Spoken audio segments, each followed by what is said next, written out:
Hey Divas, welcome back. It's your girl Keisha here with another video. And girl, I am excited for today. I have been working so hard on this and I'm so excited to be bringing this to you today. This is my official 90-day budget workbook. If you guys have seen my previous videos, you've seen I've been using the worksheets, which are also available, but this is the hard or soft bound copy. You can see it is bound, it is professionally done. It has a beautiful matte cover. The back has some dollar bills on here, girl. Yes, I am so excited to be doing a flip through and explaining this to you today. So if this sounds like something that you are interested in, girl, something you know you're gonna need for 2023, then stay tuned. All right, first, let's get into this cover, girl. We are ripping it open in 2023. We are searching for all the money. We are pulling money out of nowhere, out of thin air, girl. We are getting the money. So I love the imagery on this. And this is a 90-day workbook. For me, I find that sometimes if you're new to budgeting, it can be overwhelming. And sometimes when you get these budgeting planners, it's like they want you to do your goals, your sinking funds, everything for a 12-month period. And one, if you're new to budgeting, it can be intimidating to think about setting your goals. Maybe if you've never set long-term goals or anything like that. You are in budgeting or you tried a few systems, maybe, you know, at least for me, I know when I started in January, I'm like, yeah, I'm gonna do this. And then within the next 2-3 months, sometimes those things shift. Because life changes, right? Maybe you start a new job or you lose your job or you have a baby or you find out you're having a baby or you're in a relationship and you start budgeting and then you're no longer 3 or 4 months down the line. Like so many things can happen over the 12-month period. So I wanted to create a budgeting system that's only gonna hold you accountable for 90 days, girl. And every 90 days you get to hit that reset. You get to say, all right, you know what? These savings challenges, these sinking funds are not working for me. Or you know what? I have a change in my income, so I need to kind of switch up the way things are going for me. So I think 90 days is a real great start, something that's attainable, something you can be consistent with because it is not asking you for like a whole 12-month dedication. You know what I mean? And the subtitle to this is because sometimes your finances change like the seasons. Girl, if the seasons change every 3 months, so can our finances, right? So let's get right into it. So when you open the first page, this is your this workbook belongs to page, and you have to put your name down in it. Like you don't have ownership until you put your name in this workbook. So I strongly encourage you to do that once you get yours. Next thing, girl, what is your goal for the next 90 days? I'm not talking about your goals for the whole year. Maybe you have that written somewhere separately, but let's just focus on the next 90 days. We need to break our goals down in manageable bites. So that way, especially after 90 days, you can feel accomplished, right? And you'll have more motivation to keep going. So I just love that it's just, what are your goals over the next 90 days? We're not even focusing on the long game. Then is also another page, a reference page. I also have a savings challenge book. I'll do that in a separate video. So this is letting you know if you get this book, you can also get the savings challenge book as well, which is sold separately. Okay, now we're on to the sinking funds and savings challenge tracker, girl, because you know we love a good sinking fund and we love a savings challenge tracker. So for me, when I use other products, there just wasn't enough space. Even when I was using the annual books, there wasn't enough space to write down all my sinking funds, let alone any of my savings challenges. So I was like, girl, we're gonna do this on 2 pages. So let me just explain to you how this works. So for your first 90 days, let's say you're gonna start this January 1, we're gonna write down all our sinking funds and savings challenges. Then we're gonna start in this column and write down what we're starting with. At the end of the month, when you do a check-in, you're gonna write down, you know, if you added anything, if you subtracted anything, and what your remaining balance is. And your balance is obviously going to be the start of the new month. So you're gonna do that for the second month, and the third month, you're gonna do that as well, and then you'll have an ending balance for the third month. So you'll have the same exact spreadsheet on both pages here. So it's not you just constantly writing the same thing over and over again. That was something else that I struggled with. Like I really wanted to do weekly check-ins and my sinking fund check-ins, but I found my process to be redundant because I had to write these things every single month. But no more, girl, it stops here today. We are writing this down one time for these 90 days and we're just checking in along the way, okay? Next page is we have this undated monthly spread. I know a lot of people like to put their bills on here. Whatever you want to use this for is great. For me, I don't use it for my bills only because I have so many bills on the first of the month that it wouldn't even fit into one box, right? So I use this spreadsheet to mark off like any major event that's gonna cause me to spend any kind of money, because this is my budget book, right? So anything, if I'm going somewhere, if there's an appointment, anything that's gonna require my money to be spent, right? I wanna mark it on this page. But again, this is a monthly snapshot. This can be your all-in-all planner. If you're not into planning and you don't have a separate planner, you can write your appointments, you can do anything you want. Again, it's undated, so you can write the dates in, or so you can use stickers. And the month, obviously, you can just come in here and put the month down. Over here on the notes, you can jot down whatever you need to remember. Next, girl, we are going right into our monthly snapshot. I love, love, love this spreadsheet right here. So this is literally what it says, a snapshot of your month. So first we're gonna write down our sources of income. And I was real particular in putting 7 because you know you need 7 streams of income to be wealthy. So I wanted to be intentional about that. So putting 7. Doesn't mean you have to fill in 7, but just know, girl, we wanna fill in as many income sources as we can and reduce the amount of bills we have to pay, right? So you have your projected income and your actual income. Then we have our major events. So again, a monthly snapshot for what purchases do you have to make? What monthly events? So if I was filling this out in December, which I did do in a previous video, I will link it down below.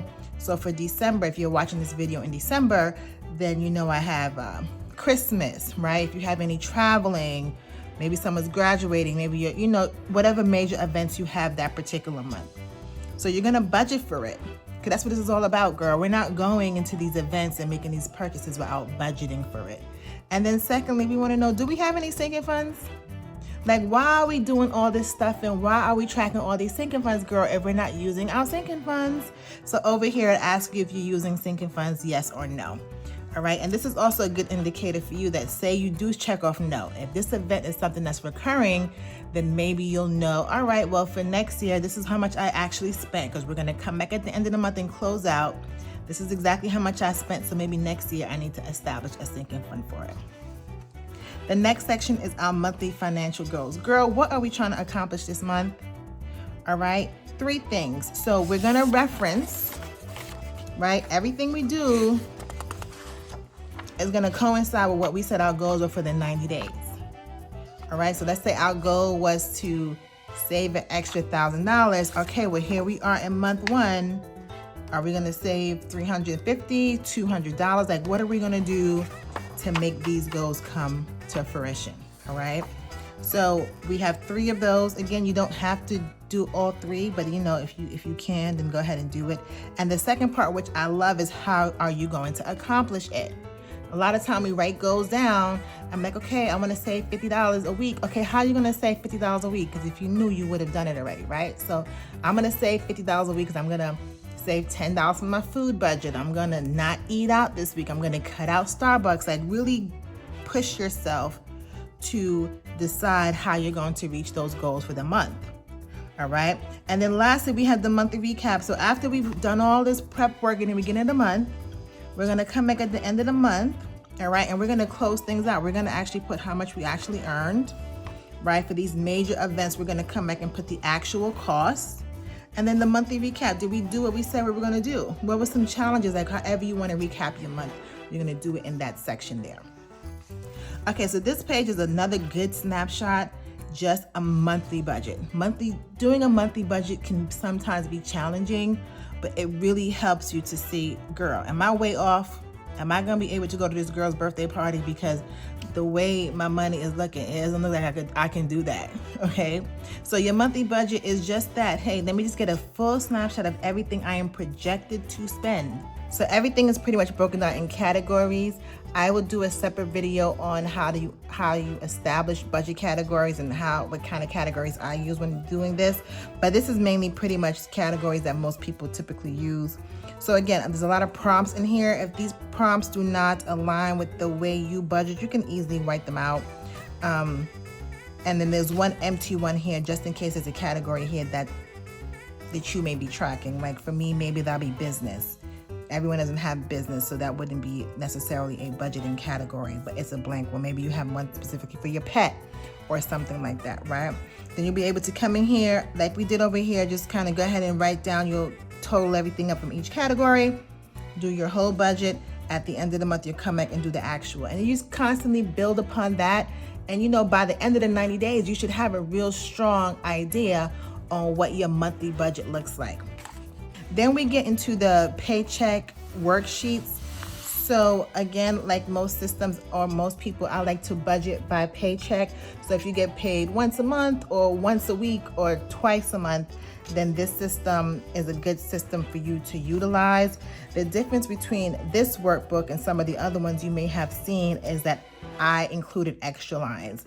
I included extra lines for the income because, again, we're trying to increase. When I say we are going to increase the amount of income streams we have in 2023. Say that with me. I am going to increase the amount of income streams I have in 2023. Okay, so I wanted to provide more lines for you to do that because you are going to have more income streams, right? And then the bills, for me, I always struggle because, especially like I said, the beginning of the month, I have so many bills due in the beginning of the month, and not too many. I have a couple of stragglers throughout, but I always struggle with having enough space in this particular block. So I wanted to provide more space there. The other important thing for me to do is put the long-term savings.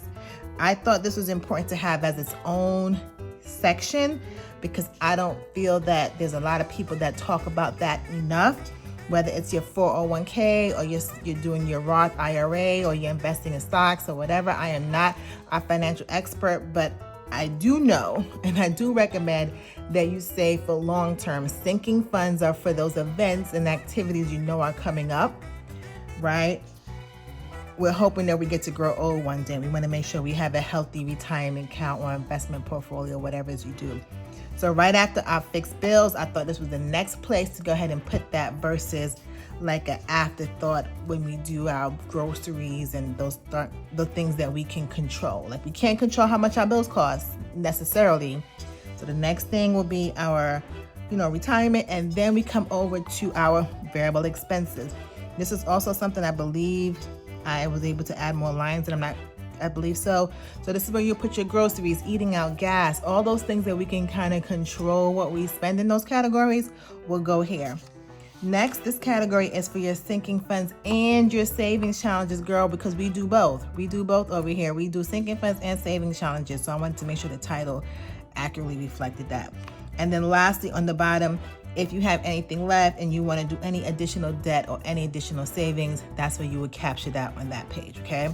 At the top, the month is left vacant because this is an undated workbook, and then the paycheck period is whatever dates you use, the 1st, the 15th, however you want to budget your paycheck. This cash envelope breakdown, I use the entire sheet because, you may have a lot of categories between your variable expenses and your sinking funds. You might need that amount of space to write down all your categories and get your cash out. So I wanted to ensure you had ample amount of space to do that. And I provided 5 paychecks in each month. Okay, they're all the same because it's undated. And there are some months that have 5 weeks, and then we roll right into our expense trackers. So, and I love this workbook. Like, it just lays flat. Like, there's no issue with this. You can get right to it when you get it, okay? So you have the account type and your beginning balance. Account type is pretty much, I have several bank accounts. So am I going to be using Chase? Am I using Navy Federal? Am I using, USAA, like all the different banks accounts? Or is this cash, like whichever type of account, or maybe you're tracking your credit card spending, whatever type of account you're monitoring your expenses, you write the top there, you write the type there, and then your beginning balances whenever you start the new month. So we have the date, transaction, the category, withdrawal or deposit, and remaining balance. Okay, so we have 5 trackers for that. And then this is one of the most important pages for me. You guys have seen this on my channel. If you're new and you haven't been here before, I encourage you to go check out like my weekly check-in videos. I will link my most recent one down below. But this is a weekly check-in. This is also like a one-stop shop. Like if we're doing all this tracking, we've established our categories, and girl, let's see how we are doing. All right, so again, instead of writing everything every week over, being redundant, you just write down all your categories one time for the month. And then each week you just come in here and write how much you spend in each category. So for groceries, week 1, I spent $150, $200, $300, whatever. So my total, I can just quickly, easy access my total at the end of the month. So this is pretty much how you will able to close out your month and just see how far off or how on target you were with what you projected in the beginning of the month when you did your monthly budget. Like, okay, you budgeted $600. Did you really stay within $600 with your groceries? And then you can do that for all your categories. Like I said, check out my last video and you'll see that. And then girl, the same thing just happens over and over again. The only thing that's not redundant is the sinking funds and savings challenge tracker. Because remember, that's one worksheet and it captures all 3 months. So that's the only page in here that you won't see repeated throughout. So you'll see the same thing, monthly snapshot, budget, paycheck, 5 of these, the expense track, etc. You'll see that for 3 months. You'll have that in here for 3 months. Okay? And then at the end of the 90 days, girl, go ahead and get yourself another book. And I think it's so much easier. So now when you start your next book, you can just have everything in front of you. Like, yep, these sinking funds worked for me. They didn't work for me. Okay, this is what my budget looked like. Like you have something tangible. It's very lightweight, so it's easy and portable to get around. I am so excited to be bringing this to you guys. I hope you love it. The link is down below. This is live. You can get it on Amazon. So if you order, you can probably still get it before the holidays. Depending on where you are, I'm assuming you can get it, within a couple days. If not, girl, you definitely should have it before 2023. So tell me what you think about it. Let me know in the comments below. Let me know if this is something you're interested in. And I cannot wait for you guys to use it. I'm going to be setting up my January budget in here, so look out for that video. And also look out for the savings challenge book that I also created coming out. If you haven't subscribed to your girl, go ahead and subscribe. Be part of this family. I'm so excited that we're going to be working in this workbook together in January for 90 days straight. 90 days you can start a new habit. So again, if you're new to budgeting, this is a perfect place for you to start to really get an understanding on what it is to do cash envelopes and sinking funds and your budget by paycheck system. This is where to go, and it's super affordable as well. You're getting a good quality book from a publisher, so I'm super excited to be doing that as well. So if you haven't done so, make sure you subscribe, and I will see you in the next one. Later.